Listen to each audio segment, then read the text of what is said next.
नहमदुहु व नुसल्ली अला रसूलिहिल करीम अम्मा बाद फ़ौज़ बिल्लाहि मिनश शैतानिर रजीम बिस्मिल्लाहिर रहमानिर रहीम। मौजूद नाज़रीन, अस्सलामु अलैकुम व रहमतुल्लाहि व बरकातुहू। मैं हूँ मियाँ मोहम्मद अकरम, आपकी खिदमत में हाजिर। नाज़रीन, एक दफ़ा एक शख्स अपनी एक गाय लेकर एक गांव से गुजर रहा था। जो गाय थी वो गाभन थी और वो लेट होता जा रहा था, यानी कि रात का वक्त करीब था।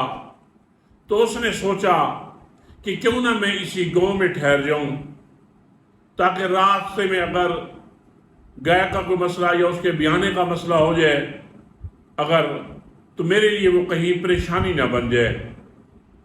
तो उसने वहां पे गांव में एक आदमी से दरख्वास्त की कि हज़रत मैंने ठहरना है, मैं मुसाफिर हूँ, आगे मैं जा रहा हूँ, एक सफ़र करना है थोड़ा सा। तो उन्होंने कहा कि कोई मसला नहीं, आप हमारे डेरे पे ठहर जाइए, आपको खाना भी मिल जाएगा, जो हमसे हो सकेगा हम आपकी खिदमत कर देंगे, परेशानी की कोई बात नहीं। वो जनाब वहीं पे रह गया, खाना खा के सो गया। तो रात को क्या हुआ कि उसकी गाय ने एक बछड़ा दिया।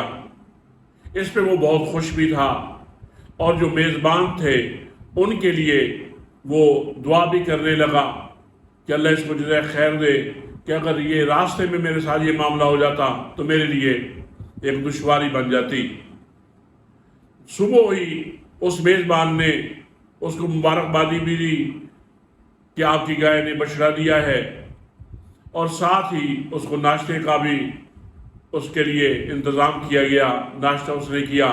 नाश्ता कर लेने के बाद जब वो अपनी गाय और साथ बछड़ा लेकर निकलने लगा तो मेज़बान ने कहा कि हज़रत, आप सिर्फ गाय तो लेके जा सकते हैं, बछड़ा आपके साथ नहीं जाएगा। उसकी वजह यह है कि जब आप आए थे तो गाय सिर्फ अकेली थी, इसके साथ बछड़ा नहीं था, तो लिहाजा आप बछड़ा लेके नहीं जा सकते, ये बछड़े पे हमारा हक है, हम बछड़ा आपको नहीं देंगे। वो परेशान हुआ और वो इस परेशानी में कहने लगा कि हज़रत, आपने तो मेज़बानी का अच्छा मुआवजा वसूल किया है कि ये आप क्या कह रहे हैं। लेकिन जब वो ना माना तो उसने क्या किया, बाहर निकला, कुछ लोगों से बात की, शिकवा शिकायत की। तो उनमें से किसी ने कहा कि आप ऐसे करें, यहाँ पे एक नंबरदार साहब का डेरा है, आप वहाँ पे चले जाएं और वो आपके साथ ये कुछ मामला आपके साथ बेहतरी वाला करवा देगा। जब वो वहाँ पर नंबरदार साहब के डेरे पे गए तो उन्होंने कहा कोई मसला नहीं है, मैं फैसला करवा देता हूँ क्यों उसने आपके साथ ऐसा किया। उसने उस मेज़बान को बुलवाया, पंचायत हुई। उस पंचायत में उसने ये फैसला दिया कि बिल्कुल ये ठीक कह रहा है कि जब आप रात को आए थे तो आपके साथ सिर्फ गाय थी, बछड़ा नहीं था। तो लिहाजा मेरा फैसला ये है कि आप सिर्फ गाय लेके जा सकते हैं, और साथ उन्होंने ये भी कह दिया कि बछड़ा इसका जो मेज़बान है ये इसका हकदार है, ये बछड़ा उसी का ही है। और साथ उसने कहा कि आपने चूंकि उसके ऊपर ब्लेम लगाया, उसको तकलीफ दी, लिहाजा मेरा फैसला ये है कि 500 रुपये नकद आपने मेज़बान को भी देने। जब ये फैसला हो गया और उस पर ज़बरदस्ती उस शरीफ आदमी से अमल करवा दिया गया, 500 रुपये लेकर भी उसको जो मेज़बान था उसको दे दिए गए। तो उसके बाद वो जो मेज़बान था वो दहाड़े मारकर रोने लगा। अब लोग भी परेशान और नंबरदार भी परेशान, और नंबरदार ने कहा कि अल्लाह के बंदे, मैंने तो फैसला बहुत अच्छा किया है और तुम्हारे हक में किया है, लेकिन तुम इस बात पे रो क्यों रहे हो। तो उसने जवाब दिया कि नंबरदार साहब, मैं इस बात पे रो रहा हूं कि जब तुम मर जाओगे तो तुम्हारे मरने के बाद इतने अच्छे अच्छे फैसले कौन करेगा।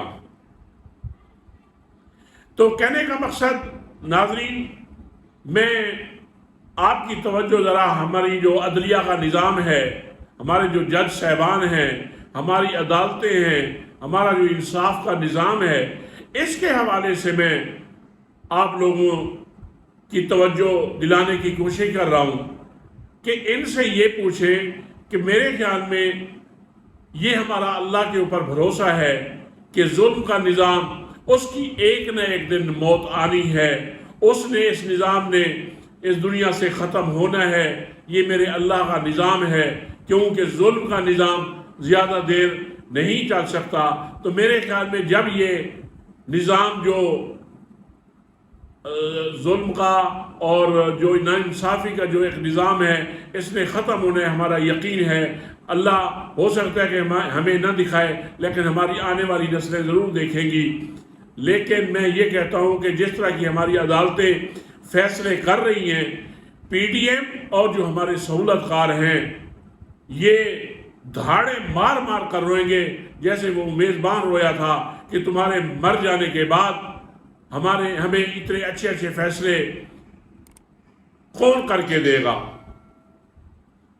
تو حضرت اس وقت جو حالات چل رہے ہیں بڑے افسوس کی بات ہے کہ کبھی جج غیر حاضر ہو جاتے ہیں، کبھی جج بیمار ہو جاتے ہیں، کبھی جج کی فیملی بیمار ہو جاتی ہے، فیصلہ نہیں کر پاتے۔ یاد رکھیں، کیا ان کو موت کا ڈر نہیں ہے؟ انہوں نے مرنا نہیں ہے؟ کیا انہوں نے اللہ کے ہاں اس کا جواب نہیں دینا؟ ایک نبی صلی اللہ علیہ وسلم کی حدیث کا مفہوم ہے کہ ایک شخص مرے گا اور اس کو قبر میں ڈالا جائے گا، تو جیسے ہی وہ قبر میں پہنچے گا جہنم کے فرشتے جہنم کا ایک گرز لے کر آ جائیں گے اسے مارنے کے لیے۔ تو وہ کہے گا کہ یہ کیا ہے؟ وہ کہیں گے کہ یہ گرز ہے، تمہیں مارا جائے گا۔ تو اس کا جواب وہ یہ دے گا کہ مجھے کیوں مارا جائے گا؟ میں نے آج تک اللہ کے احکامات کی خلاف ورزی نہیں کی، صوم و صلات کا پابند تھا، اللہ کی رضا والی میں نے زندگی گزاری، تو میرے ساتھ ایسا کیوں ہو رہا ہے؟ تو وہ کہیں گے کہ اس کی وجہ یہ ہے کہ ایک دفعہ آپ راستے سے گزر رہے تھے تو راستے میں ایک شخص کے اوپر ظلم کیا جا رہا تھا اور اس نے مدد کے لیے تمہیں بلایا تھا اور تم بغیر جواب دیے وہاں سے چلے آئے تھے، اس وجہ سے تمہیں اس کی سزا ضرور ملے گی۔ تو میں اپنی عدلیہ کے نظام سے اپنے آپ کو طاقتور سمجھتے ہیں اور جو ہمارے جج صاحبان ہیں، میں ان سے پوچھتا ہوں کہ کیا یہ اس بات سے خوف زدہ نہیں ہے؟ کیا ان کو یہ خوف نہیں ہے کہ اس کا ہمیں جواب دینا ہوگا؟ کیا ان کے اندر وہ جرت اور وہ مومن والی غیرت نہیں ہے کہ آج جب کسی کے لیے عدالت لگتی ہے تو پہلے تو یہ ہوتا تھا کہ جو مجرم ہوتے تھے وہ پیش ہونے سے ڈرتے تھے، آج حال یہ ہے کہ مجرم کے سامنے ہمارے جج بیٹھنے سے ڈرتے ہیں۔ اس سے اور ظلم کیا ہوگا؟ کیا ان لوگوں کے اپنے انجام کا ڈر نہیں ہے؟ اور یقیناً ہے، لیکن ہم تو صرف دعا کر سکتے ہیں کہ اللہ اس نظام کو اپنی قدرت سے اس کو مٹا دے اور اپنی رحمت سے کوئی ایک انصاف کا ایسا نظام ہے جو بڑے طاقتور سے لے کر ایک عام غریب آدمی تک کو بھی وہ انصاف میسر کر سکے۔ کیوں کہ اللہ کے نبی صلی اللہ علیہ وسلم کا ایک فرمان ہے، ایک حدیث کا مفہوم ہے کہ آپ صلی اللہ علیہ وسلم نے فرمایا کہ جہاں پہ انصاف نہیں ہوگا وہاں پہ جرائم جنم لیں گے۔ تو اس وقت میں یہ سمجھتا ہوں کہ پاکستان کا جو بنیادی مسئلہ ہے وہ انصاف کی